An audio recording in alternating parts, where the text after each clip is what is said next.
What's up, Canes fans? Welcome to another edition of the Scoop on the U. The Croot on the U. Brought to you by the Scoop on the U. A little jumbled there. You guys know what I'm talking about, though. We're here. I'm joined with my co-host. Thankfully, I got Luke back over here. It's always great to have him back. How you doing, Luke?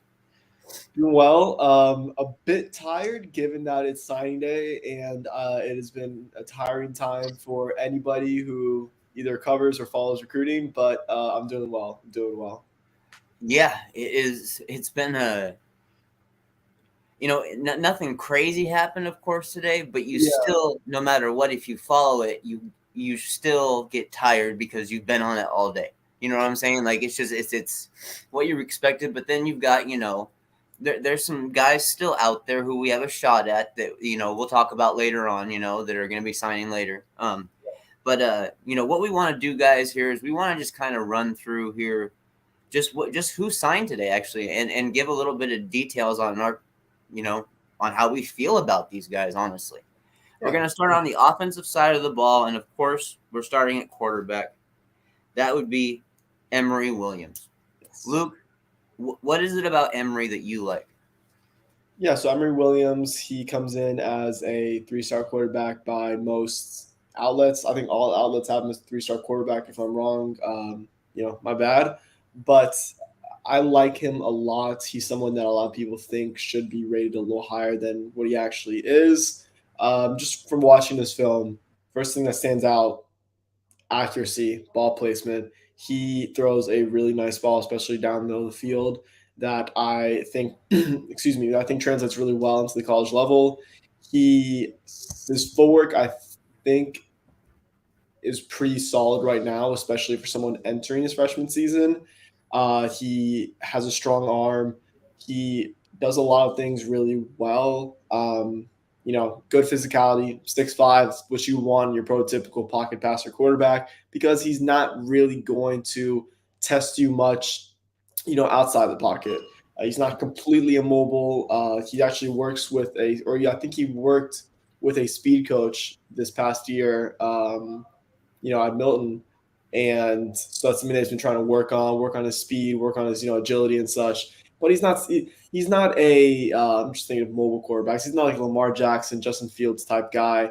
He's someone that I think instinctively will, pick up yards, outside the pocket on some scrambles. But he is your prototypical pocket passer quarterback, someone who will dissect you, go through his progressions, deliver some really nice passes. Yeah, like I said, very strong arm, and I mean he played really well at the Elite 11 when compared with a lot of some of the more highly rated quarterbacks in the country. So I'm definitely a believer in Emory Williams. What do you think? I like him. I mean, of course, Rashada, that was the guy for us. He was the higher ranked guy. There's something to be said about upside and who's got the higher upside between the two, but there's also something to be said about system fit. And in my opinion, I see a little TBD in Emory when I watch him play. I really, really do. And if that's the direction that this offense is heading in, and that's the direction they're comfortable in, where you've got a pocket passer who can use his legs if needed. What I'm seeing is that even though we want the pocket passer, we want a guy that will be willing to use his legs a little more, just like we said, if needed. They don't have to rely on it, but they'll definitely use it. Like you said, accurate passer, high IQ. That's one thing I wanted. High IQ, breaking down plays. Seems to be a natural leader. He doesn't need to scream to get the point across. He's got his players trust in him, and they believe in him, and they listen to what he's got to say, and he puts the ball in the money for him, dude. And I'm okay. I mean, I know losing Rashada was a big deal for a lot of fans, but honestly, I like Emory. I really do, and I think regardless of Rashada stayed or not, I still think there would have been battles in the future between those two. Oh, for sure. I mean, as I mentioned, I think Emory was a little underrated by a lot of these, recruiting outlets and recruiting sites. And I think, especially with the bump that he has gotten, that is shown. I mean, with Rashada, of course, you're getting someone who does have a stronger arm, who is a little more mobile. That's okay, but with Emory Williams, you're still getting a very good quarterback as well. And I think that Miami has to be very happy with this haul at this position for this cycle. A guy here saying that Brown should start because TBD has to earn it, and my point is that all quarterbacks have to earn it. I mean, nothing Jakari did this year made me feel comfortable of just saying, "Here's the keys to the Ferrari, bud. The show's all yours." You know, I mean, he showed some upside. Don't get me wrong, but dude, he's got a lot to work on, and the things that he has to work on are things that we were all aware of. You know, the accuracy on intermediate passes, decision making, all of those things. But we got to see the strong arm, even though it wasn't super accurate all the time. We got to see the strong arm, and we got to see him use his legs and his strength, and that's always something that's valuable. Always something that's valuable. I think, and just to kind of touch on Jakari real quick, I mean, I would say he's way, excuse me, I would say he's way ahead of schedule. I mean, especially from what I initially saw from him in the spring to where he's at now. I mean, yes, erratic accuracy, inconsistent ball placement, that all those issues still remain, but I did not expect Jakari to be this contributor year one that he was. I mean, I expect there to be not much of a quarterback competition, at least the way I'm viewing it. I mean, we'll see what happens in the spring. I think bringing back Tyler Van Dyke is a signal that he's going to remain as the starter. And I saw something on Twitter. I think Miami's latest guard, transfer guard Javion Cohen. He mentioned something about how he thinks Tyler Van Dyke, his new quarterback, is the best quarterback in the country. I don't know. I just don't see much of a competition this upcoming offseason. Not necessarily saying I agree with it or disagree with it. I just don't really see it. Oh, you're on mute. My bad. I didn't even see it there. Yeah, a lot of it depends on health too. I mean, you never know who's going to get hurt. You never know what's going to happen. I mean, non-contact injuries, injuries and warm-up stuff. I mean, things happen. Lingering injuries happen like that. So, that's why it's so vital to build depth. But hopefully, this is the steps of us building depth, and it's not just building a little bit of depth. It's building a variety of depth. It's not just pocket passers. We've got guys who can get outside the pocket and make plays. I like the direction that we're going in. I honestly do. I like having the option almost to be able to choose between that little more of a traditional pocket passer who can use his legs or go with true dual threat. And these guys will have to earn it if they want to get that PT. Was there anything else you wanted to touch in on Emory Williams here before we move on to the running backs? Let's move on to the running backs because I am a big time fan of both of them. And were you guys asking questions in here about players and stuff? Jaden Bonsu, Conrad Hussey. We will be getting to that after we're done breaking down all this kind of stuff. We'll give you guys our takes on it and how we feel about it and when to maybe expect to hear from them. And TBD sucks is just thinking right. That's the wrong answer, bro. Sorry. Wrong answer. All right, man. Running back, dude. I'm starting here with Christopher Johnson. What is this is speed back? What does this guy bring? Yeah, you're getting a lot of speed, like a lot of speed. I mean, just watch. I recommend everyone in here, after you're done watching this video, of course, to go ahead, go on Huddle, and watch Chris Johnson's senior film because, that speed shows. I mean, he has big time runs against Chaminade, Miami Central, teams with Power 5 caliber players all across their respective defenses. Chris Johnson just blows past them. He is a burner. Mario Cristobal mentioned today in his National Signing Day press conference that he's going to do track as well. So that's only going to improve his speed in that regard. But I mean, aside from that, he is a terrific pass catching back. He, was initially a receiver, and On Three actually had him. And this isn't a shot at On Three; it's just a reflection of, Chris Johnson's receiving abilities. He had him listed as a receiver until only a few months ago, and wow. I mean that combination of speed, pass catching ability, He is a one cut and go type back. I mean, I think you really have I don't want to say a day one third down back, but you have someone who will contribute in those third down situations, I think, almost immediately because he can. I mean, I think another way you could use Chris Johnson pretty early would be in the return game on special teams. I mean, you have multiple guys throughout this class that you could just plug and play on kickoff returns and punt returns. And Chris Johnson is absolutely one of those guys. So it will not surprise me at all if you see him being used as that. But I am, if you can't already tell, I'm a big time Chris Johnson fan. I am not sure if he is that, you know, I mean, just that workhorse 20, 25 carries per game back. But but at the same time, it seems like football is kind of shifting away from those type of running backs. Look in the NFL, for example, look at some of the past teams that won the Super Bowl. It's all by committee. And I think a player with a skill set like Johnson's is just a terrific player to add to that committee. Well, when you consider, especially just the two guys we'll be talking about, Christopher Johnson and Mark Fletcher, you've added the power and the speed combo right there. I mean, it is what all running back coaches want to be able to work with. It's what all offensive coordinators want to be able to work with, is to have that option, but to not make it so obvious, because when we bring Thad out, we made things too obvious at times. We just did. Mm-hmm. When we brought Rooster out, we made things a little bit too obvious at times. It's just these are guys who can, Christopher Johnson, just because he's a speed back doesn't mean that he can't take off one cut and get and run through the tackles. I mean, I've watched him do it. I've watched him actually break yards for extra contact or drag a couple guys with him. So he's willing to fight for the ball, and we all know are willing to fight for yards. And we all know, I mean, any linebacker that wants to go square up with Mark Fletcher, be welcome, man. He's waiting for it, bro. He's waiting. He's excited. He wants you to do it. So, this power and speed combination, I think, is just fantastic. I think we found an under the radar running back, Christopher Johnson, whose time, or I wouldn't say, but whose recruitment got bigger and bigger as time went on. Even though Dillard didn't have a great season, they played a hard season. They had a rough schedule.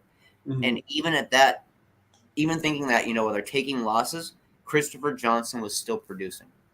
And there's something to be said about that, He was still producing in an offense that didn't have a great passing attack. So teams were more so keen in on Johnson. He still was productive. I mean, you mentioned his recruitment, especially towards the end, just really continued to blow up. I mean, I remember back in June, he was a mid to high 3-star, and then by the end of his recruitment, he's now a mid 4-star. So that's just a reflection on his talent. I mean, look at his offers: Alabama, Clemson. A lot of really good schools wanted him. So, as I said, this is a huge addition for Miami. I'm happy with it, man. I'm very happy with it. Adding that kind of speed, I don't care what coach you are, what system you have, that kind of speed is always worth something in college football. Mm-hmm. Now let's move on to the bruiser, Mr. Mark Fletcher from American Heritage. This was a guy that, for a while, Canes fans really weren't sure we were going to get a shot at him. As time went on, things were starting to feel better and better and better. And as time went on, it started to feel really good about our chances to get him. And then pop, next thing you know, he's a flip over to Miami. So as far as, having the speed back talked about here, what does this power back offer? What does he do that's so different that is going to kind of be kind of plays off of the speed that Christopher Johnson has? Yeah, I mean, it's just that I think you alluded to it earlier. I mean, that Thunder Lightning dynamic with, Chris Johnson being the Lightning and Mark Fletcher being the Thunder, because, I mean, dude, he brings the boom. I watched American Heritage, and I watched Mark Fletcher play a couple times this past season, and I could not be more impressed by him, just because he does not go down at all by first contact. No. I mean, it takes a committee to bring him down, and to add a power back like that. I also want to mention with that, I think that Fletcher, because I can already see how there's going to be some comparisons drawn between a Mark Fletcher and a Thad Franklin. And this isn't to discredit Thad Franklin at all. I think he's a very solid back who, does his job very, very well. Yeah, he's a college back. You said what? He's a college level back. Yeah. For sure, yeah. And he's going to kill it at Louisiana Monroe. Yeah. But with Fletcher, I think you're getting a little more burst. There's a little more explosiveness. There's an ability to get to that second level. I mean, Fletcher doesn't really have that next gear. Yeah, the pull away gear. Yeah, he doesn't really have that, which is fine. Yeah. But I mean, he has that little bit more of explosiveness that I really like. Also with Fletcher, and I noticed this in the game that I watched when they played Stranahan, that he's a pretty solid pass catcher. And that's something that does not get talked about at all. He can catch the ball in the backfield, and not just on dump off passes, check down passes in the flat. American Heritage actually had him running a wheel route. He had a nice back shoulder catch. He caught another pass on a little swing screen. He took it for about 10, 15 yards. He's a pretty good pass catcher as well, and he does a lot of things really well. I feel like he goes a little under the radar because he doesn't have that really next gear, that lightning fast quickness and speed. But he is a very solid back, and I think that Miami hit a home run with both Johnson and Fletcher this class. I'm glad that you brought up his pass catching abilities, because what I noticed about him reminds me a little bit of Marshawn Lynch. He's very, very patient in that aspect. Yes. They'll get the pass, and he's more than willing to kind of get the pass, almost stop and just, he's moving forward slightly. He never just stops, but he's observing the blockers all around him. He's taking his time because he's comfortable in the physical aspect, knowing that if a guy comes to him, well, hey, I think I can beat you one-on-one no matter what. I can at least run over you for a couple extra yards, Exactly. Yeah. I see that patience in him, and I like that a lot, dude. I like that a lot. It's been something we've been lacking. We've also been lacking the blocking in those kind of plays, on the screen plays and all that stuff too. But I started to see it come around more towards the end of last season, so it's something that we keep working on. And I think that Fletcher could be a vital piece in that, because teams aren't going to expect it all the time. They can't cheat on defense with him out there. If they think it's going to be a power run, we fake handoff and have him just dip out for a short pass with the right blockers out ahead of him. Dude, we're talking about a 20-yard game.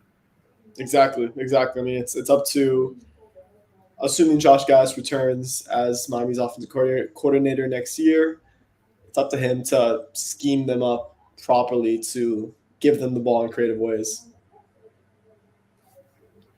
So is there anything about Mark Fletcher that we haven't spoken about yet that you wanted to touch on before we moved forward? I think I'm unless you wanted to add something, I'm more than happy to move to receivers. Yeah, I think we hit it all right there. Just unfortunately doesn't have that extra gear, but frankly doesn't need the extra gear, because that's not what we're asking him to do. So, I mean, he has a role on Miami's offense, no doubt about it. He has a role in the future on this team, just like Christopher Johnson does. Very happy to have those guys. So the next one we're going to go interior offensive lineman here. Okay. Or do you want to do wide receivers? You know what? Let's do offensive lineman. Let's do it. Okay. We'll do interior offensive lineman here. I'll go with that. Your take on Antonio Tripp Jr.?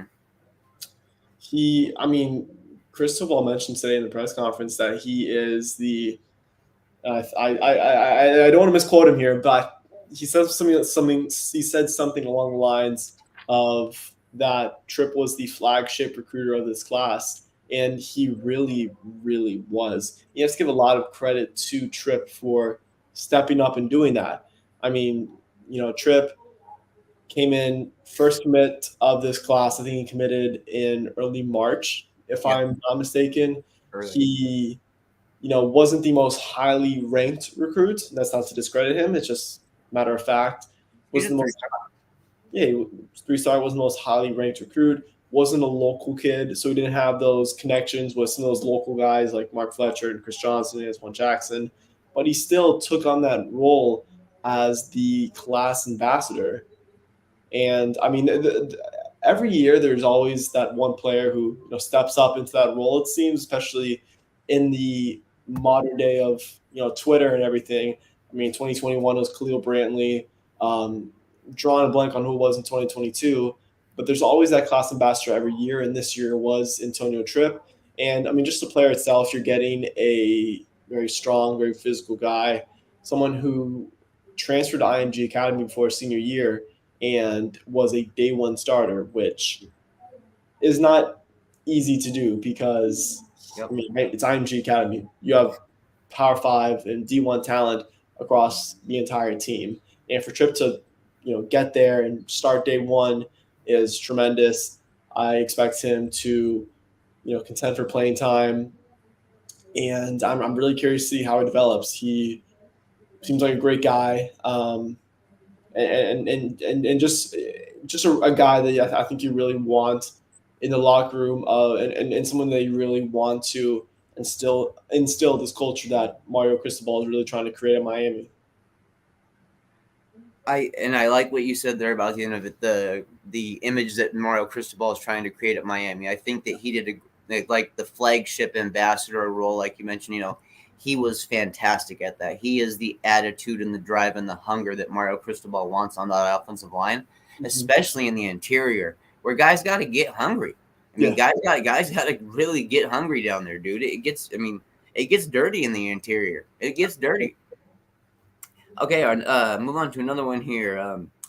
Interior offensive lineman Tommy Kinsler out of Trinity Catholic, Yes. 6'6", 330 pounds. Mm, What's your take there on Tommy? My take, actually, no, I'll give you mine for you. My great. take is that we've got a tank on our hands. Mm-hmm. He fits the role of the interior offensive lineman at that size that we're going to want and need, especially if we're looking at becoming an SEC style, trench and team in the trenches. But man, I mean, I don't know. To me, dude, it's just the perfect kind of guy you want to put in to be on the interior offensive line. Yeah. I mean, Tommy Kinsler, someone who can play that interior, can also swing out and has the foot speed to even play a little bit of tackle. Although he does project more as that interior offensive lineman. I mean, he's go. I mean, just his size, he is a lot bigger than most guards, right? And I mean, he's someone who is a terrific run blocker. He has a great initial pop in the run game, and I think someone who will continue to improve as a pass blocker. I mean, just a very high ceiling guy, especially on the interior of the offensive line, given his athleticism, given his size, and he's someone that I really think Cristobal and Alex Mirabal and the rest of that staff can really develop. And then should we kick things out, excuse me, to the outside tackles? Yeah. Where do you want to start with? Let's start with Frankie Tinolau. Okay. Yeah. Uh, Project guy. Definitely very raw out of Australia. Played at LaSalle his senior season here, or not here, but in Miami. yeah. For you local guys. I'm glad he was able to get in states, to get a little PT there. He definitely helped that team and helped that offensive line a whole lot. They usually don't have talent like him on the team, so he helped them out a lot, and he held his own. He proved that even though he's got a lot of work to do, he belongs in P5 football, and he deserves to get a chance. Work with him for 2 years, see what happens. Redshirt him the first year, work with him the next year. Maybe he starts getting a couple snaps here and there, as a sophomore or something, redshirt sophomore. By then, you're talking getting into his redshirt junior year. Maybe you got a starter on your hands. Yeah, I mean, with Frankie Tinolau, he is definitely a project guy. As you mentioned, not someone who's going to come in and start right away. Still a lot of refining to be done within his game. I think he's someone that can project as either a tackle or a guard, probably more of a tackle, just given how I expect his development to go. But he is someone that has solid footwork already. Um, you want to, quicken it up a little bit just so he can handle the speed of college and Power Five edge rushers. Because I mean, it's obviously just a completely different level than that of high school. Totally. And yeah, and in the run game, he has a great initial pop. I mean, he's a very strong guy. He's a very powerful guy. As for an area of improvement, I think that he could do a better job consistently finishing plays, which just plays into stamina, reps, repetition. That comes over time. But I think, I mean, as you said and as I said, it looks like someone that can contribute down the line. Don't expect him to be a day one starter or a day one two deep guy, but definitely a great player to add to the room. And I think by the end of his Miami career, whenever that might be, I think he's going to end up being a very solid player. Yeah, my thing I see with him is he needs to work on his foot speed and footwork, and that's just something that as he gets into college, especially being a project guy, they'll work with that and they'll work with that heavy early on. That'll be one of the first things they work with him, because it's nice when you come in with a natural body and a frame like that, because you can already start getting to work on refining your game instead of having to refine your body first in the weight room. So Mm-hmm. he's going to be able to do both at the same time, basically. And I have no problem having a project like that while we also have two other major 5-star offensive tackles who we know are going to get more playing time before him. But who knows? Maybe Tinalao is the guy who's ready to come in when those guys are heading off to the NFL or whatever else happens. Exactly. Um, so I'm high on Tinalao's future. I think we got ourselves a very, very, very good project player with high upside, and I'm very happy. I'm honestly, I'm very happy that he's in this class. For sure, for sure. And I mean, you mentioned two of those 5 stars, Samson Okunlola and um, I don't know why I blanked. Francis Mauigoa. I mean, you can't say enough about those two players. They're considered two of the three best tackles in this entire class. And for Miami to snag both of them is just insane. I mean, first with Okunlola, we've all seen his clips online. Freak athlete, someone who just did his absolute thing at their academy this past season. He is just so powerful, so strong. It's going to be a fantastic offensive tackle. And then with Francis Mauigoa, looks the part of a day one starter, someone that has taken on an ambassador role of sorts with his other teammates at IMG Academy. He's really started to or really tried to create that pipeline between IMG and Miami. I think he's done a pretty good job of doing so, given the talent from IMG that is headed to Miami now. And I mean, what more can you say about him? I think he's someone that could play any position across the offensive line very adequately, just given how strong he is, given how refined he is. I know 247 Sports compared him. They do their little player comparisons. Yeah, They compared him to Pinay Sewell and major. Major. I think he's gonna be a terrific player in Miami. He brings a good amount of nasty to the offensive line, and I think the offensive line needs that. Yeah, And I'm not going to pencil him in as one because I obviously want to see him on Green Tree first. Want to see how he responds to of course. competition, but I True. would not be surprised at all if he's a day one starter. As a true freshman, huh? I mean, he's That, that that type of player. he is a special player, and even if he's not starting, he's knocking on that door, and he's knocking on that door right away. He's not going to give the guy in front of him very much comfort. He's going to be breathing down his neck pretty much constantly, I would guess. For sure. Um. All right, the other standout guy that I want to talk about, Samson Okunlola. This is, I've interviewed him about 3 times. You had a chance to interview his head coach. Yeah. I had a chance to talk with the Miami coach that was a big part in landing him. Mm-hmm. And there was so much done behind the scenes to get Samson to the University of Miami.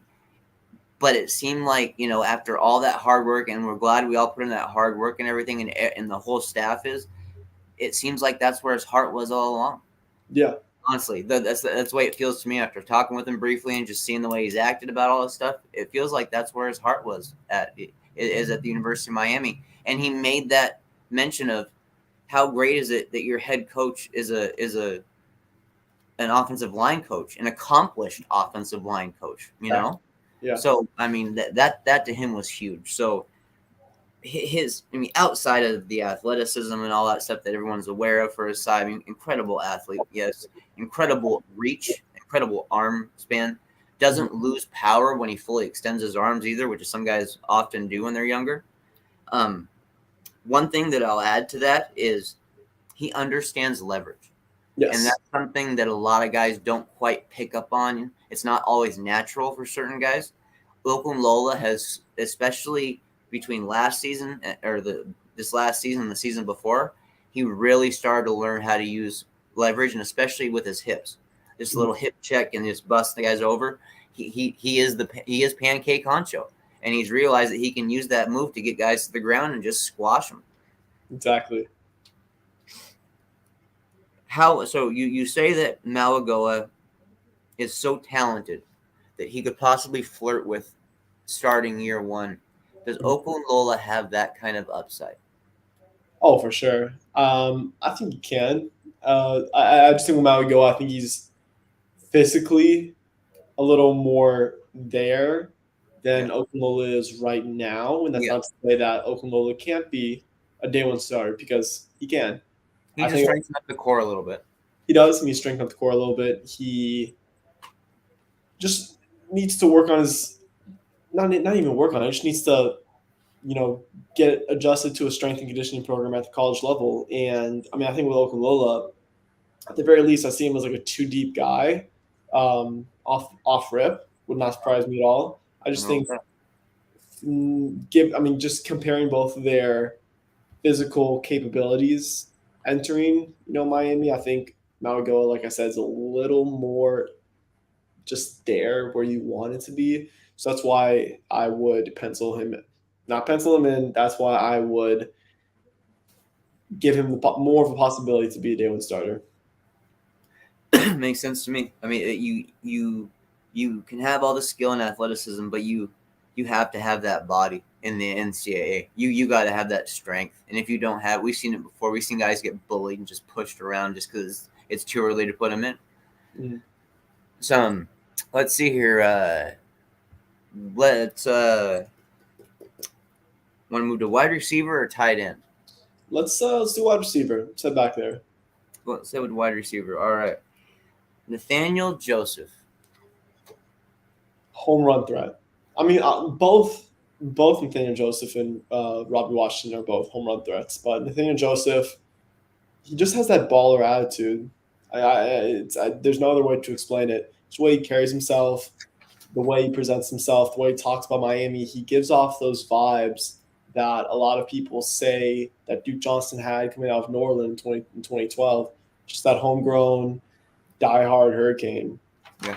I obviously did not cover recruiting back in 2012, so I can't attest to that. But from what I've heard, Duke Johnson had that, and with Nathaniel Joseph, aside from that, he's just a terrific player. Someone who, first of all, said today, can turn a 5-yard hitch route to an 80-yard touchdown. He has that make you miss ability. Very elusive in the open field. Someone who will probably operate mostly as a slot receiver, but can also take jet sweeps, motion out to the boundary, motion out to the outside. Very versatile receiver, and I think that he could contend for a two deep spot potentially. In his first season. Same goes with Robbie Washington, who we'll talk about more in a little bit. But I am a big time Nathaniel Joseph fan, and I think he has a great career ahead of him at Miami. I like Ray a lot in terms of being a yards after the catch machine. I mean, he's a yak machine. Yeah. Whether it's yards after contact or yards after catch, he's both. It's amazing to watch him create over the middle. It's amazing to watch him turn nothing into something. And we have two guys that can do that. Robbie Washington does the same thing. He can turn absolutely nothing into something. Robbie Washington in high school has a nose for finding the end zone.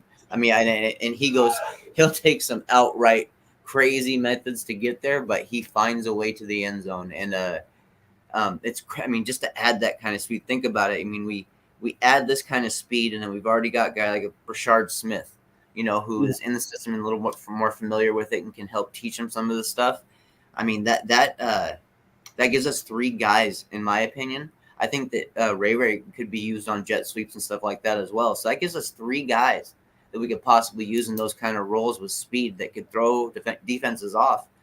And when you've got a guy as sure-handed and runs such good routes as Ray does, you find yourself getting chances as a freshman. You really do, especially at wide receiver. Robbie Washington, with his speed alone, that should be enough for the team to at least, burn the 4-game red shirt, stuff just to see if it's worth it or not, to keep him. If he's not, not worth it to pursue any further, make sure you don't burn that last red shirt so we can, continue on as a freshman. But I think we've got it's 2 guys with speed, but what we're missing is size. We haven't added that size. We haven't added that wide receiver 1. Everybody will go, Brandon Innes, that style wide receiver. We're not getting Brandon Innes. I highly doubt we're getting Brandon Innes. Well, just sorry, just I don't mean to cut in. He signed with Ohio State today, so he signed. Okay. Yeah, definitely. It's a definite now. It's a definite now. Sorry, didn't mean to cut you off. Just good to. No, that's good. That's good. It's good to make sure that that's known. It's just good to make sure that's clear and that's known. So, yeah, man. Finding that wide receiver 1. Do you got any idea on where you'd like to look for that? I mean, or do we go portal? I think you go portal just because, I mean, the only, I guess, flip option, and I've been a little out of the loop the past couple hours. It's like a jury on Dickey, but that's a pipe dream at this point. You could have I know he actually he did delay though. He delayed his commitment. I know he was going to announce something around now, but he delayed that. What that means for Miami or any other school, I'm not sure. I'm not going to count on that. I'm not going to sit here and try to sell that Dickey's going to Miami because I don't think it's a realistic possibility. Could be wrong, but we'll see. I know that we are putting our what do you want to call it? Putting our card in the hat. I mean, we're going to let it be known, that we want him. Oh yeah, sure. The odds are pretty tough to pull him across the nation like that, but heck, man, that would solve a lot of our issues we're talking about right now with the wide receiver 1 problem. Jury on Dickey would. I want to pencil him in as a potential day 1 starter. He would play a lot early. I mean, if you're looking at potential options in the portal, Dante Thornton from Oregon, coincidentally, he is someone that I could definitely see coming to Miami that, has some of that proven production that I think Miami wants. Recruited by Mario Cristobal, has speed on the outside. I think it's 6'4", 6'5". Like I said, some solid production already at the P5 level. And Miami just needs to figure out what they're going to do opposite Colby Young. Because I think we can safely assume that Colby Young is going to be that wide receiver 1 next year. Or that, prototypical boundary wide receiver 1 per se. Big body. That big body, but who's going to start opposite him? Is X going to be healthy? Hopefully. I mean, X. I mean, you have X and Bashar in the slot, but then outside, Michael Redding. I just think it's unrealistic right now to. Yeah. I mean, I think this position group is going to look a lot different in 3 to 4 months. Just given how many receivers are currently out there and how many good receivers are still out there in the portal. Yeah. So I think that, and Mario Cristobal even mentioned today how, wide receiver and defensive tackle are, the 2 main positions that Miami is really still trying to attack in the portal and, in recruiting. So I expect Miami to go after a surplus of talent, whether that's in a surplus of talent at receiver, whether that's, in recruiting or more likely at this point in the transfer portal.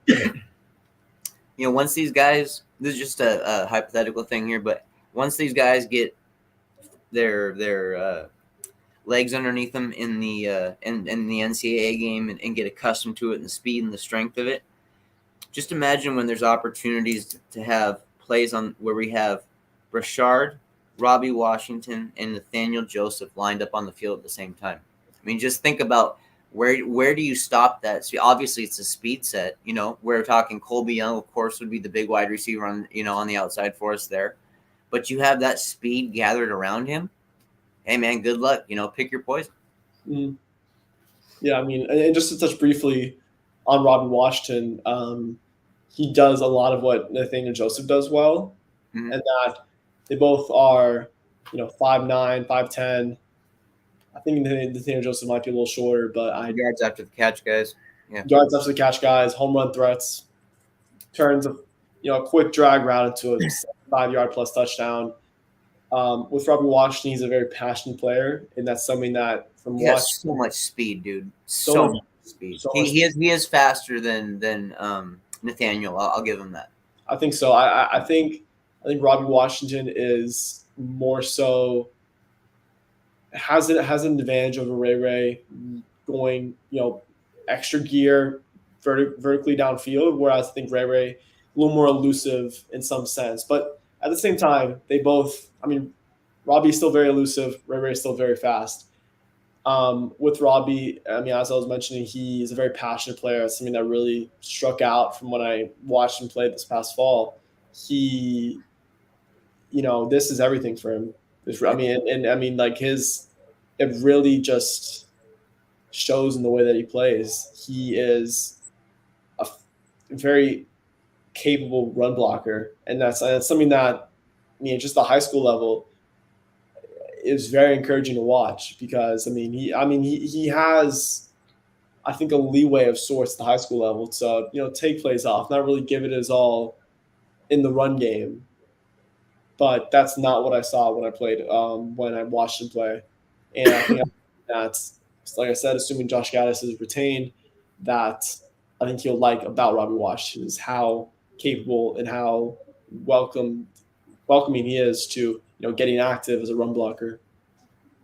You know what? Before Robbie got more and more noticed by fans, he went through a little rough patch there in high school. He changed.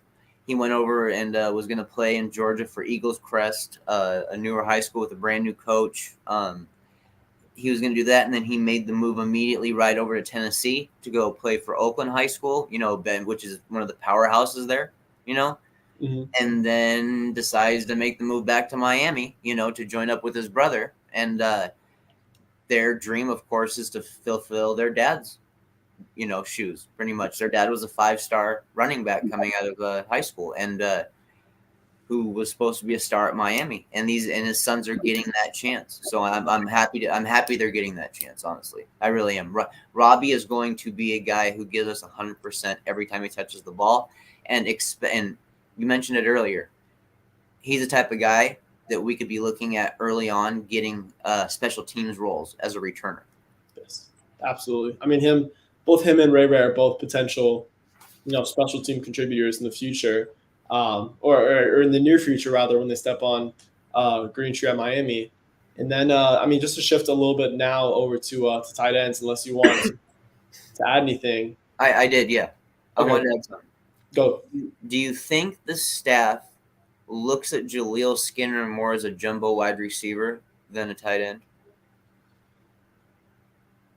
Ooh, I'm gonna say no, but I think with Jaleel, you can use him in those instances. I mean, I think. I mean, Elijah Arroyo is that more prototypical tight end that can do it all, whereas Jaleel Skinner is more of a Will Mallory type tight end, someone who, yes, can play inline, but Mallory before we put all the extra weight on. Yeah, someone who can play inline, yes, but can also play in the slot, can play out wide on the boundary. I think Skinner's athletic ceiling is a lot higher than that of Mallory's. I think Skinner can really stretch. Oh, yeah. I think Skinner can really stretch the field, man, and I expect Skinner to be used out wide in those instances, but at the same time, I would still, I guess, categorize him as a tight end. You know what I'm saying? Yeah, just curious. Well, yeah. Well, let's jump into it with tight ends here. Is there one that you'd like to start off with? Let's start off with Riley Williams. Why not? He Playmaker. 6'6". What Playmaker. exactly? Precisely. Playmaker, 6'6", 240. Just a fantastic catch radius. Someone who can make, you know, at his height and size, someone who can, shed off defenders after the catch. Just an all around just sick tight end, man. I mean, Yeah. can want him to see improves the blocking a little bit, at the college level. Not saying it's a overly glaring weakness right now, but that's something that all tight ends need to adjust to in the college level. So that adjustment will be made. But with Riley Williams, you have a potential day one contributor in the passing game. Brings a lot of size. Like I said, 6'6", someone who can be an instant red zone threat of sorts. And I am really excited to watch him take the field at Green Tree and just see what he brings. I when I watch him play, dude, I was something caught my eye that doesn't get talked about as much often with Riley. He's stronger than I thought he was. Okay. He really is physically stronger than I thought he was, and it appears that he has been actively working at getting more and more strong. It's not holding him back in his athleticism. He's got the frame to add that kind of extra muscle and to still be athletic. I think we got ourselves a guy who can really turn into the all around kind of maybe even I hate to say star, but the all around tight end that we can use that we need. I mean, it's he just offers enough. He offers enough, dude. He offers enough. He knows how to. There's a lot of guys young that are big. Some of them are clumsy. They don't know how to use everything. Riley Williams knows how to use his height already. He's fully comfortable at his height. He's fully comfortable with his length. He knows how to use his athleticism at that size already. That's a key component going forward. So it's not just a baby deer out there, just skinny legs wobbling around trying to figure out how to put muscle on. He'll be able to get that going right away. Yeah, and then you good if I move on to the other tight end, Jackson Carver? Absolutely. Sounds good. I mean, we just spoke to Jackson Carver relatively recently, and he is someone that his path to Miami is definitely a lot different than the usual path, right? He wasn't this super sought after, freshman, sophomore because he didn't play football. He was, a Notre Dame. He was a Notre Dame lacrosse commit, man. I mean, that's and to make the complete transition to another sport that late in his relatively late in his high school career is just, I mean, he's still so new to football, and I think his ceiling is so high. His name has definitely gone under the radar just a little bit, and I think a lot of that's contributed to the star system and just given that he is that 3-star guy and he committed before the waves of 4 and 5-star guys started committing to Miami. But with Carver again, like Williams, and he didn't even play this year, so I mean he's even more under the radar. Exactly, man. I mean, like I said, like Williams, he stands in 6'6". I think he's a little lighter than Williams is right now. I think he weighs in at around 220, 225. That's just up off the top of my head. I could be very wrong with that. 220 last I checked on 220. But he will come in and very capable blocker, very willing blocker, has good ball skills for, as I said, someone who hasn't played that much football in his life. Good hands, good catch radius, very long wingspan. Someone who was used up the seam at his high school, and just listen, Jackson Carver, give him time. He's still developing, but he is someone that I would definitely keep an eye on, moving forward. I'm glad that we were able to retain those two. I know Reed, Mikeska. I wish him nothing but the best. At South Carolina, he's going to SEC school. Fantastic opportunity for him. Mm-hmm. But if we had to keep any of the two guys, these would be the two guys, honestly, that I wanted to keep at Miami. And it's simply for the playmaking capabilities. Reed was a little more of a traditional. You can even almost call him, I don't know, an H back even in some ways. He wasn't going to have a full out role pass catching or outright blocking at all times like a normal tight end would. He'd be in some very different situations, and he wanted to play a normal tight end role, and he was offered that at South Carolina. So by all means, and when you look on paper, you go, hey, I've got two other guys ahead of me who are ranked higher than I am. I've got some superstars ahead of me in this class. I've got Skinner, who's already there at tight end. I've got a Roy who's already there. What are my chances of getting on the field? When that's going to happen? Like you mentioned, a guy like Jackson Carver, even though he's young or inexperienced, his physical traits make up for almost all of it, dude. Honestly, like that, you can turn this guy. Field can turn him into whatever he wants to at tight end with the build he has.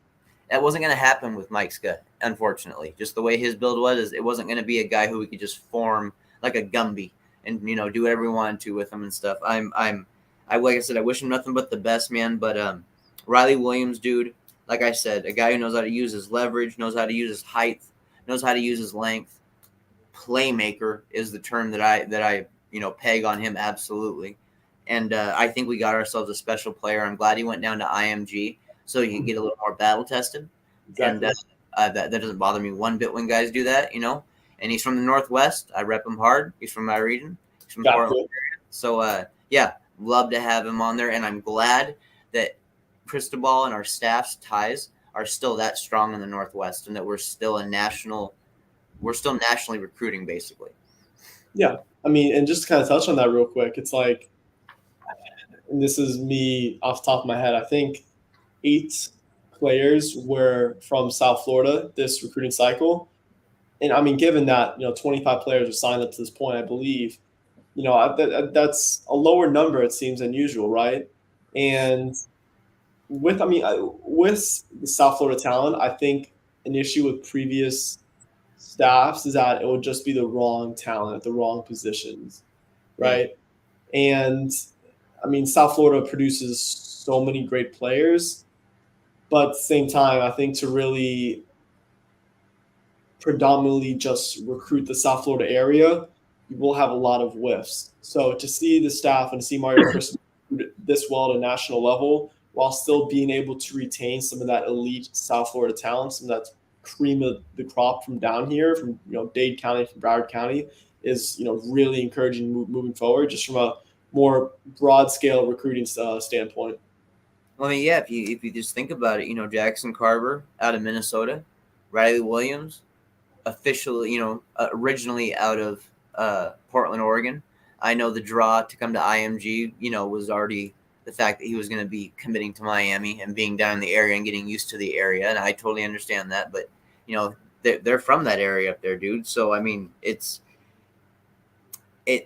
exciting times, honestly, with what we got in the future coming here, dude. I think Jackson Carver is going to be I think he's going to be a damn good tight end for us. I really do. I think he'll be a damn good tight end for us. He's going to surprise some people, and I think Riley Williams will end up being the guy that we all think he will be, just because he's that talented. He's that and he's that what do I say? That refined already at such a young age. Where tight end, I've talked to tight ends before. One of the toughest positions going up from level to level, because you're learning a lot more. You have a lot more responsibilities as you get up from level to level. They're fully ready for it. They're fully ready to take on those responsibilities, and we got our kick-ass group of tight ends right there, man. Absolutely.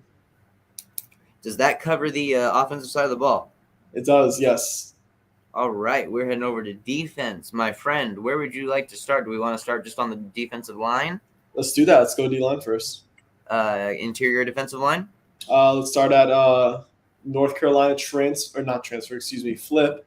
Joshua Horton, who Mario Cristobal raved about today. Dude, huge fan. Being personally, huge fan. I interviewed him last February. Mm-hmm. Dude, and I made a video about him and stuff, and was telling fans, dude, this guy is this guy's a monster in the making. He's a 3-star right now, but dude, this kid is incredible.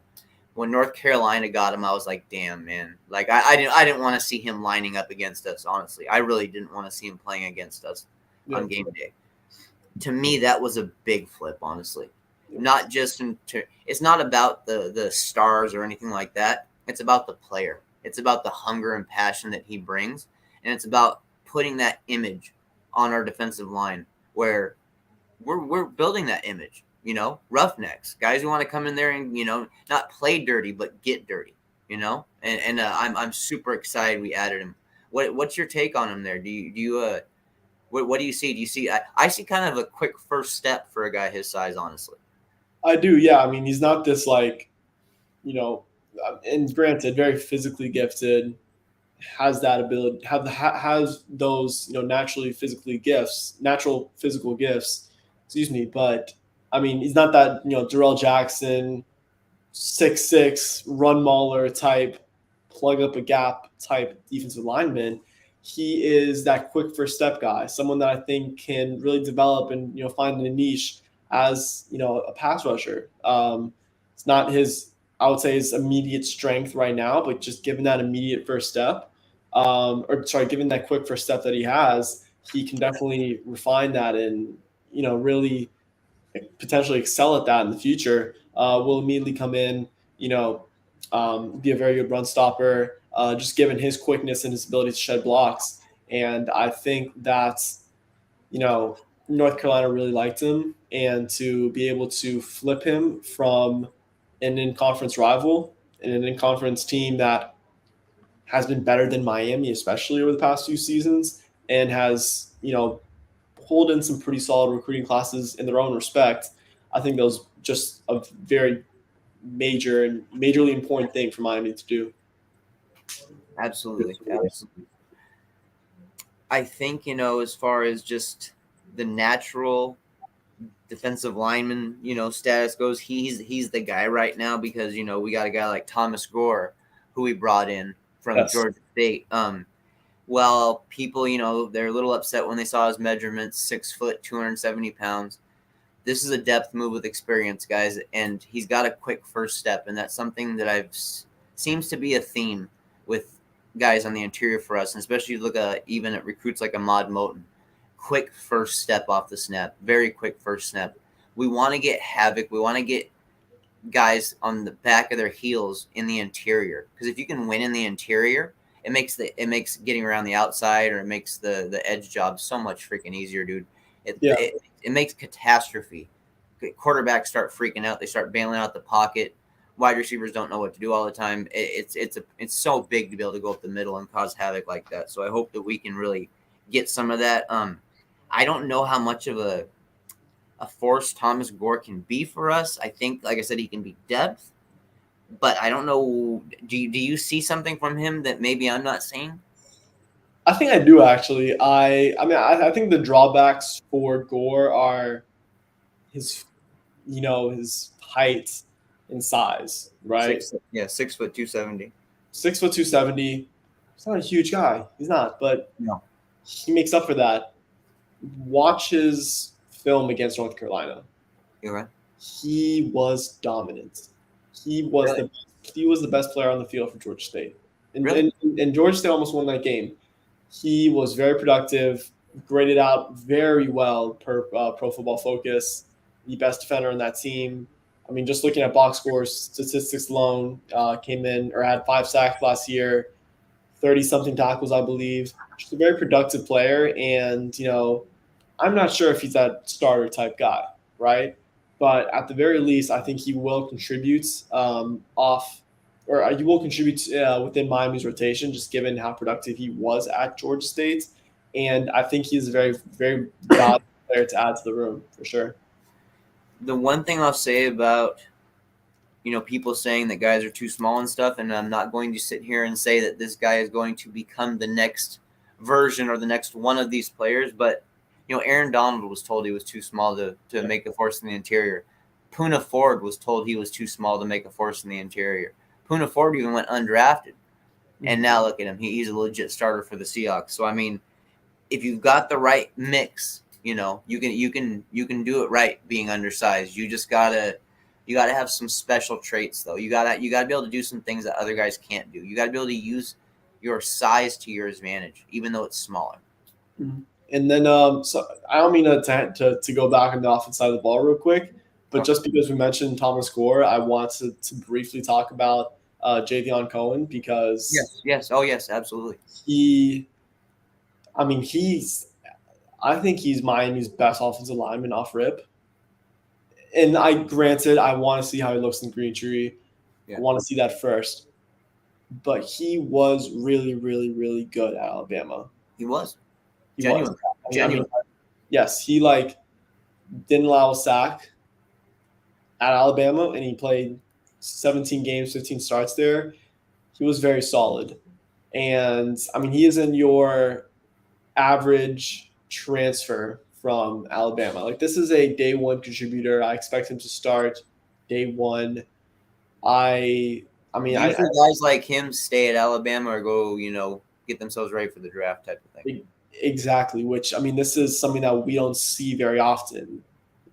Leaving from Alabama, we don't see a lineman like this leaving a school like Alabama, and for Yeah. Miami to grab him and just plug him in onto that offensive line is huge.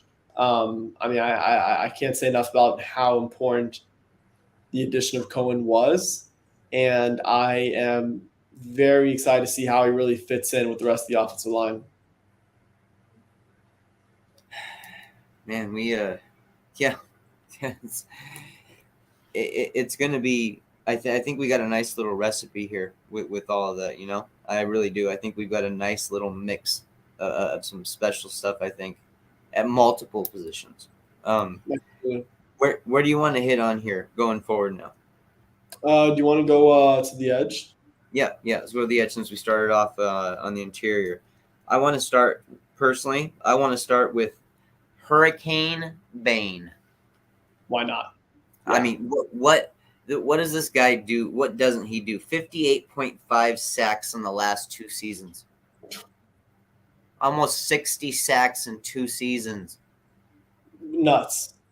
That's I mean, ridiculous. At Miami Central, it's not like he's playing against cupcakes. no, he's playing against some of the best teams in the country, and I mean, he is someone that can excel from the interior, can excel from the edge. You can move him around anywhere on the defense line, and he will get to the quarterback. He will make an impact. Something I want to mention is that I think he's listed at 6'2". That is false, in my opinion. Is it Um, generous? I think he's taller than 6'2". Oh, you think he's taller? Yes, because That's good. when I interviewed him back in, I think it was October, right after Central's went over Northwestern. I'm 6'1". I'm 6'1", 6'2" ish. Ruben Bain was taller than me, like decently taller than me. So Okay, that's thought, good to hear. yeah, I thought I'd throw that out there. I mean, and from the people I've spoken to, he's more so like a 6'3", right? Which matters. Okay, yeah, on the edge for us especially. It matters if Miami plans to use him more on the edge. Yeah. Right. On the interior, you have a little more leeway to be a little more undersized, and I expect Miami to use him. Both. I really see him shadowing Akeem Mesidor this year because I think that's the ideal role where he could best be used at Miami. Makes sense. Makes a lot of sense, actually. Yeah. I think that Bain is so talented that it would be a shame to limit him to just one role when he can occasionally pop in and cause havoc, from the inside and stuff like that, or just cause havoc from his side. I mean, the guy, he's going to be a beast no matter what. We have ourselves a future beast. He is the Nat Moore Award winner, all Dade, all county, and all American. I mean, dude, we have got ourselves a baller. And to the recruiting services that refuse to rank him properly, he will prove you wrong. He will absolutely prove them wrong. No doubt about it in my mind, dude. I know a couple of them decided to bump him up to a 4-star late in the process. That was smart. I see you bumping him up late just because everybody complained. We see it, but I don't know. They got to be better than that. All right, so another guy on the edge here. Let's go with Collins H.M. Yes. H.M. hmm Pong. He, I mean, he the Physical best. trait. Yeah, I mean the best way I could describe him is just as a freak athlete, right? He is what 6'7", 6'8". 6'7", Just 250. yeah, I mean just someone who needs some refining, right? I mean Yeah, he's very raw. very raw, right? So for those who might expect him to be a day one contributor, I would say just be patient with him. But the end product of what H. Pong will look like once he is developed, I think is scary, like really scary. Similar to that of Cyrus Moss, who didn't play much this year, but we all know what his potential is. If I were to draw a comparison, I'll do that periodically. Drawing comparisons between these recruits and some current players, I would compare H. Pong to Cyrus Moss, given both super tall, super lengthy, very athletically gifted. Yeah, But I mean, good bend. yes, exactly. And when they're both developed, I think they'll be both tremendous players. Yeah, I think those two guys off the edge, when they're developed, is going to be giving offensive coordinators nightmares, defensive Yes. line coaches nightmares. I mean, how do you stop that kind of speed, especially if it's coming from both sides, dude?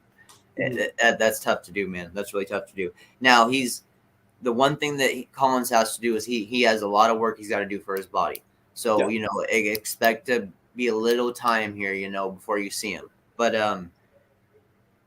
he is the prototypical edge that we're putting in the NFL, dude. Seriously, we're taking guys who are 6'7", 6'6", 6'5", and we're developing them and we're putting them in the NFL and they're performing as first round draft picks. He Exactly. has that prototypical trait, or at least some of the traits. These traits always differ. Jalen Phillips had different traits. He was a little stronger at the time than he was. I mean, he wasn't that strong, but he was a little stronger than Collins was. Yeah. But as you saw how fast Jalen put on that kind of muscle, you saw the frame. Collins doesn't have that kind of frame. He's not going to bulk up. He's going to use that length, is what he's Mhm. going to do.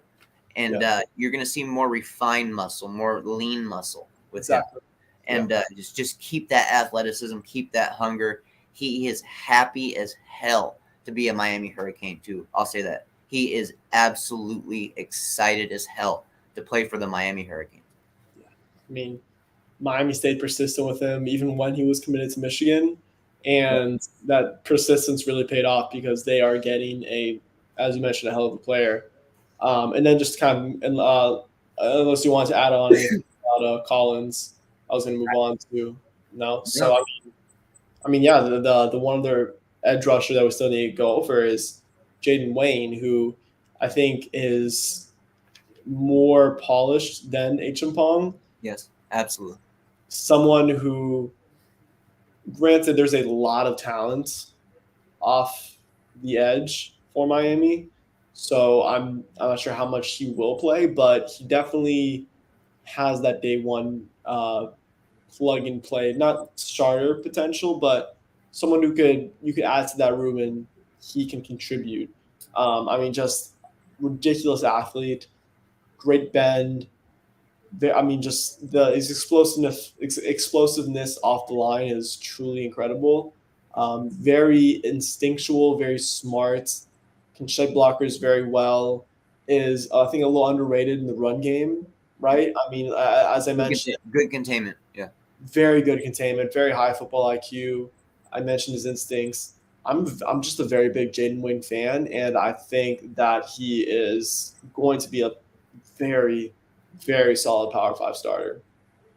He uses that wingspan very well and anchors his feet when he's in containment. He takes up a lot of space. And if he gets his hands on you, he can usually pull you down or at least slow you down enough so other guys can come in and make tackles. He's not the kind of guy who gives an arm tackle and it's just over.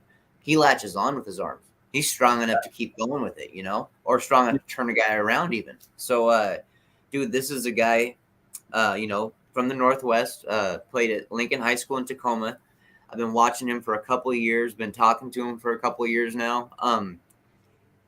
Fantastic family man. His whole family is super excited that he is going to be in Miami playing for Cristobal. And basically, had Cristobal stayed at Oregon, that's where they would have gone. So I'm glad, and I'm also glad too, just like Riley Williams, I'm glad that Jaden came down to IMG this last year just so we can get a little feel of the heat and the humidity in the Florida area. Because I mean, dude, trust me, it's nothing like Seattle. Seattle's very humid. It is, but it's not so hot all the time, you know. And I'm glad he got a chance to get down there. Now, when I spoke to his dad seemed to be a little upset, just because Jaden did fall in the rankings. He really did, especially in 24/7 Sports, and he felt like they didn't give him a fair shake, especially in regards to the team he was playing for. When you're on IMG, you don't always get every opportunity in the world because you're playing with all these other guys. He still pulled in 4 sacks though in his opportunities. He showed he could play. Yeah, exactly. What it sounds like that's done is it's not put a chip on his shoulder; it's put an entire boulder on his shoulder. And he is ready to prove that he is that 5th-star guy that he should have been when they had him initially as a 5-star. He's ready to prove that. And dude, that hunger and compassion, that's what I love, man. I love that dude, and I can't wait to see him getting some chances. He's another guy with his freakish abilities at the edge who could get some of those, burn, maybe use 3 of his redshirt games or something, 4 of his redshirt games, and not burn his freshman year. But I expect to see him in because he does have enough strength to get in there. Cyrus Moss didn't have the strength to get in last year. He just didn't, especially early on. Mm-hmm. Jaden Wayne has more strength than Moss did at this time. So I expect Jaden Wayne to get at least a little bit of PT here and there. And it just depends on what the guys ahead of him are doing too. Exactly. And then to move on to the linebacker, I think there's no better player to start off with than someone who can play edge, and that's Malik Bryant. Just ridiculously versatile is the best way I could describe Malik, because he's someone that, like I just mentioned, can play on the edge. He can stuff the run. He can, play in space. Just so versatile, and I can't wait to see how Miami plans on using him. He's one of those guys that I think any team in the nation would have felt fortunate getting, honestly, regardless rankings, any of that kind of stuff, blah, blah, blah.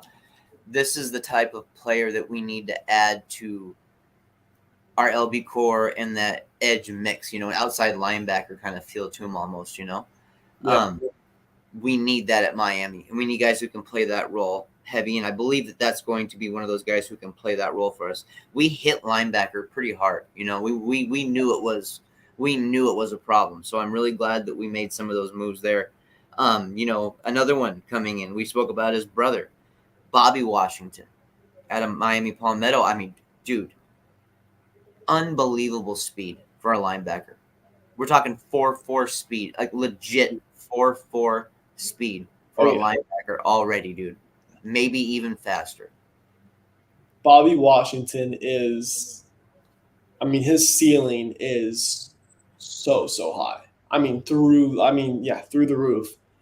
Someone that needs a lot of refining. He does. He needs a lot of development, needs a lot of refining. Not a day one contributor in my opinion, but you just mentioned his athleticism. He has 4.4, 4.5, 40 times speed. He can cover ground, man. He can absolutely cover ground. He does so at 6'3". I'm not exactly sure what his weight is, but 6'3" and being able to cover ground like he does, with a very developed body already, is huge. It's absolutely huge. Palmetto used him this year as an outside linebacker, as a strong safety. He can, someone who has athleticism to, play in coverage as well. It's just a matter of, refining his game, just kind of controlling all this athleticism and all this natural talent and all this hit sticking ability. And it's just a well refined player. And I think that this end product for Bobby Washington will be very promising. But for now, as I mentioned with a couple other guys, just be patient. Yeah, be patient with him. He's a little raw in certain areas, but when it comes to just outright physical freak level play, he's there Mhm. already. Dude. He can make those freakish plays already. The sideline to sideline speed that we've been desperately looking for and continue to look for at Miami, and Yeah. he's just part of that. Part of that. So we've got one more down here. Unless you had anything else you wanted to add there. No, man, we can move on to the other two linebackers. I was going to go on to Popo. Let's do it, man. He someone that does have that day one playing ability because I think he is pretty refined. I feel like I'm using the same words over and over again. Pretty refined right now. Good size, good strength, good instincts. Just a really solid player.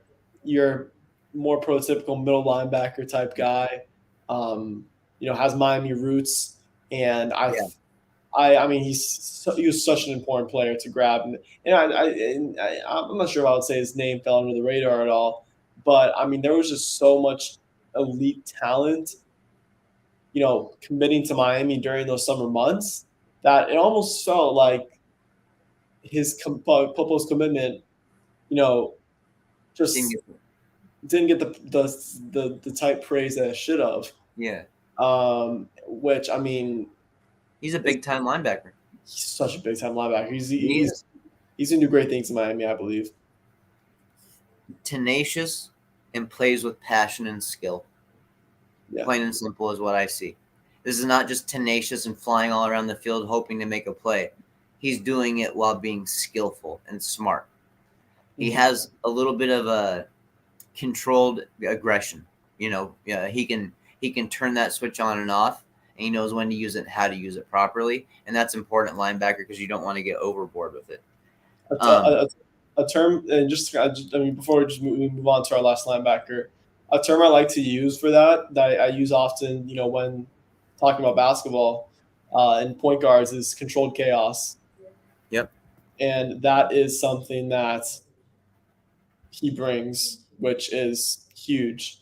And then to move on to to the last linebacker to sign with Miami today, Marcellus Pulliam, who Yep. is someone that I think, I mean, he a late riser of sorts, someone that this buzz to Miami really came on strong as of, I mean, very late in his recruitment. But I mean, he's a rocket, dude. He's a rocket, a little similar to Bobby Washington in that regard. Just the main theme with all these linebackers is, I mean, gone are the days, and this isn't to slight Corey Flagg, for example, because I'm actually, I would say I'm higher on Corey Flagg than a lot of people are, but I mean, you're adding so much size to this room. Yeah. Pulliam 6'3", Bob Washington 6'3", Raul's 6'1", Malik Bryant I think 6'1", 6'2". Yeah. So Proper size. so much size. Proper size. Finally, dude. Mm-hmm. There's actually there's a couple more linebackers I think that you might have forgot about here. We've got also Caleb Spencer, the Yes, flip from Oklahoma. someone that Another late guy who kind of caught attention, really quick once he hit that portal. yeah. Well, I mean, with Caleb Spencer, I mean, it's just a matter of. I think people almost. Or not portal, but flip. Yeah, no, I know what you mean. I think with Caleb Spencer, I think it just because I think people almost forget about his commitment because it literally came the day after Cormani Which committed. was such a huge, Yeah, which is like I feel like the fan base as a whole and just everyone covering and following recruiting, still kind of recovering from that. And then it was like, oh shoot, here's Caleb Spencer, kind of a surprise commit of sorts because Miami did bring him in on a secret visit. yeah. But Linebacker, safety, kind of. yeah, like your hybrid. I mean, I think he's listed by 247 as a safety. Listed, I think others have him as a linebacker. He's going to be a hybrid guy. He's going to be that outside linebacker, strong safety, play in the box, do it all, Gil Frierson type player. I'm very curious to see the role that Miami carves for him. I think like Pulliam, I would call him a rocket because I mean, 0 to 100 very, very quickly. You know, Yeah. great acceleration and very, as I said, interested to see how Miami chooses to use him positionally. We're not going after, middle ranked 3 stars for no reason. There's traits that they have that we Yes, want to work with.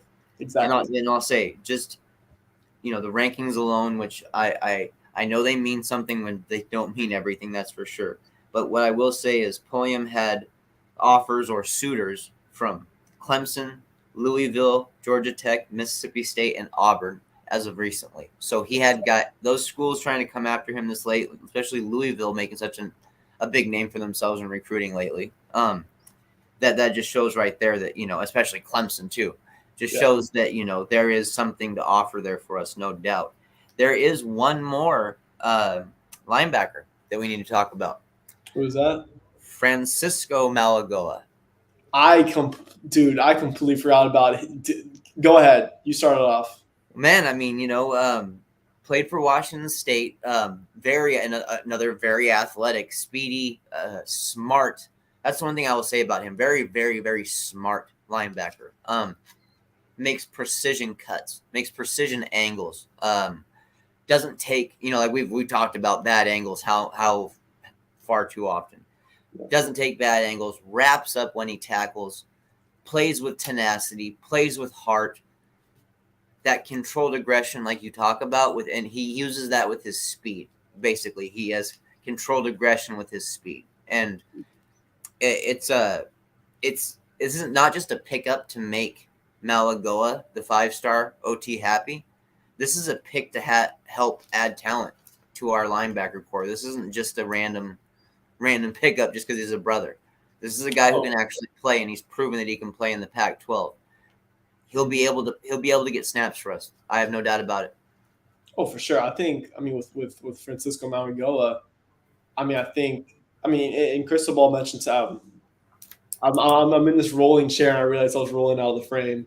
I with Francisco, Mario mentioned today how he thought he was arguably a top 3 linebacker in the entire Pac-12. So that's how highly Cristobal thinks of him, and as you mentioned, this shouldn't be thought of as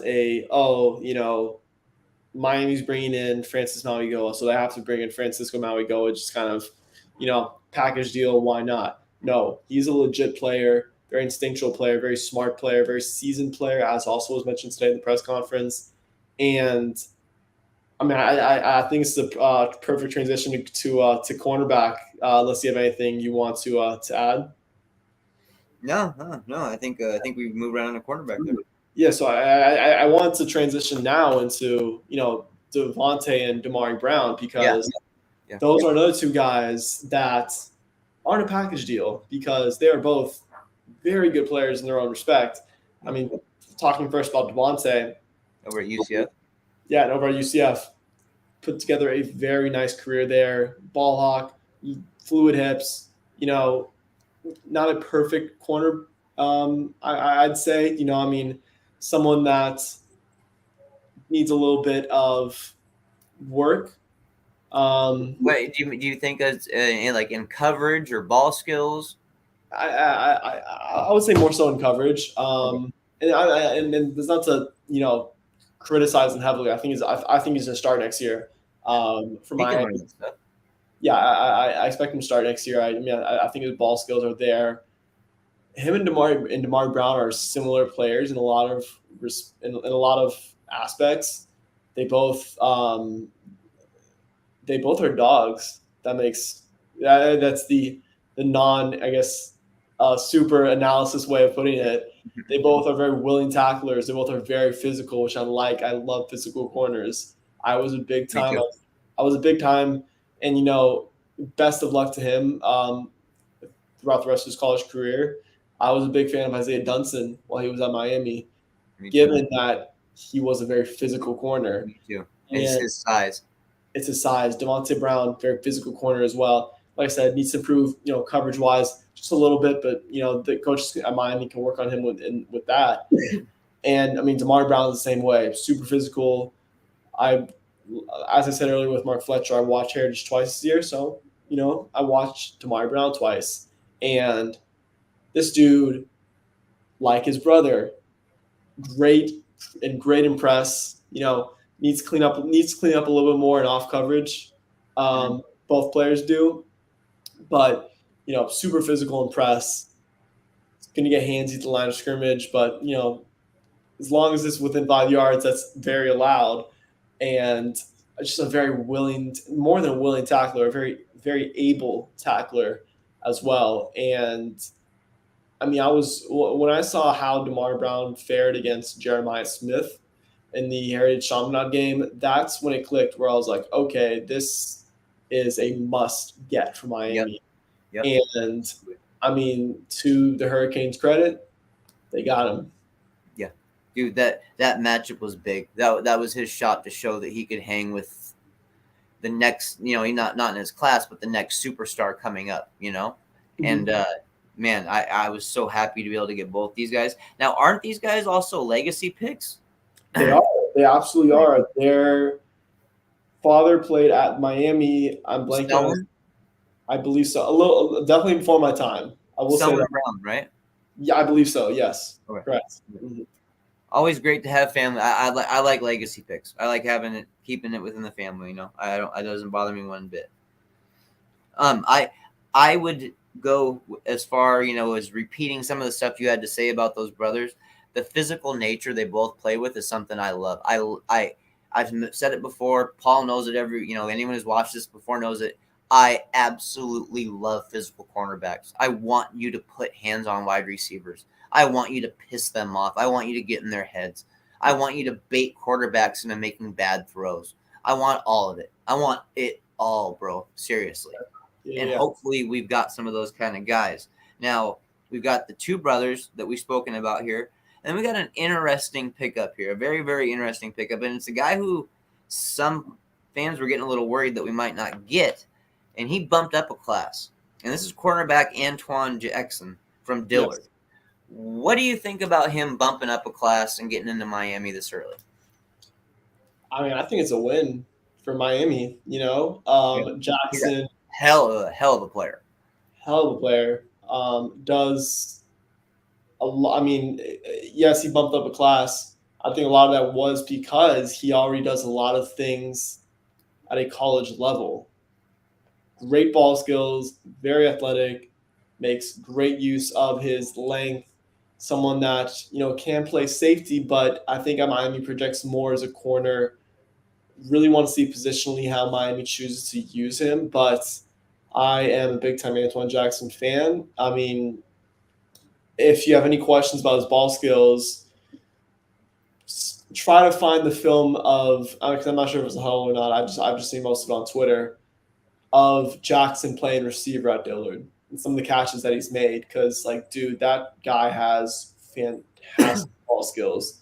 So I mean, and also just to touch on another player before you get into Jackson, I wanted to mention Rob Stafford, just another player, fantastic ball skills, Great athleticism. Just a fantastic athlete. Another guy who could contribute in special teams early if Miami doesn't really feel comfortable playing him at corner right away. Absolutely. Stafford is a wide receiver convert. To cornerback, which helps with ball skills. Which absolutely helps his ball skills. Just so athletic, so gifted in that regard. And I just love how this cornerback room or cornerback class came together for Miami, especially, on the assumption that Cormani McClain does sign with the Hurricanes. Yeah, but there's just so much versatility, and each player brings something different to the table. At what I think is Miami's, or entering the offseason was Miami's biggest need, but the way that they've attacked it in recruiting and in the transfer portal, I can't speak more about it. It's impressive. But I mean, what do you think of Jackson Stafford? Jackson is a guy who was there. We spoke about Dillard and about how hard it was. These matchups Dillard had. Antoine got it out the mud, straight up. Like Yeah. he went to battle against some of the best of the best of the best. He did it weekly, and he did it with. He called him out. He was ready. He didn't back down from anybody. He's not the type of guy to back down from anybody. He's not overly strong, but he's got strength. He's got strength. He can definitely use it. Yeah. But it's his IQ that I mean he can, when he starts to learn how to bait quarterbacks and doing bad passes and stuff like that, and starts to learn how to trail off and regain that speed, kind of like a Richard Sherman kind of thing. I think Robert Stafford might be able to do that a little better earlier just because of his speed. But I think there's a chance for both those guys to kind of figure that out. I really like I said, I like the kids coming out of Dillard because there was no quitting them, bro, and they knew they were playing against some of the toughest in the nation. Yeah. And they still came out week after week after week, no matter what, and put on their best. And I give guys like that a lot of props playing a schedule like that. It's just crazy. So Antoine Jackson, like I said, got it out the mud. He is a physical dude, not overly physical, but he's going to get more and more physical as he gains strength. And then Robert Stafford, like you mentioned, extremely athletic. I mean, extremely athletic. If there was a term of just a pure athlete, he would be the athlete on the team. I mean, that he's that guy. Yeah. Him and Robbie Washington, basically. You turn him into a cornerback, and he's a nightmare. Exactly. He's a nightmare. How are you going to burn him? You're not going to burn him. No way. He'll catch up to you. You're not going to burn him. So once he gets his technique down and refines all of that stuff, dude, and he starts staying in wide receivers' pockets, starts playing games with mental games with them and stuff, dude, he's got the full skill set to do that. So I hope that they start to teach him how to, and we got guys like Ed Reed who can go, hey, bro, you can do this, that, or the other, and kind of give him a little bit of pointers there in the DB room. So yeah, man, I'm super excited, bro, for this class. Super excited. There's one player that I just wanted to bring up before we finish it off because we got one left. We went back to Australia to get a punter. We got ourselves Dylan Joyce, and from what I understood, this dude has got another booming foot. He is another boomer. So I'm okay taking a shot at another Australia guy. I totally am. And I was going to say, got to continue this Australia to Miami pipeline, which is growing. So it's why not? If it works, why not? Exactly. And one thing I want to do before we get off here, bro, is I wanted to say some prayers for Coop, man, Coach Coop.